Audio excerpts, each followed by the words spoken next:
Guys देखिए हम आए हैं आज पिपरिया में ताड़ी पीने। और देखिए ये दो दो क्या बोलते हैं, ये बियर का बोतल से दो बोतल। गाइस हम लोग तो पी रहे हैं, लोग यहाँ पे ताड़ी देख सकते हैं, ये ताड़ी है।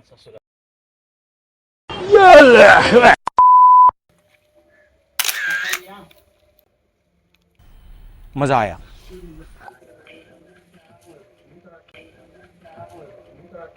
कैसन लागल ताड़ी? बहुत बढ़िया लगा भाई। हाँ, थोड़ा सा खट्टा लग रहा है, मतलब ज़्यादा नहीं, थोड़ा सा खट्टा लग रहा है। कैसे कि अभी मौसम अभी मुश्किल से 1-2 बज रहा होगा।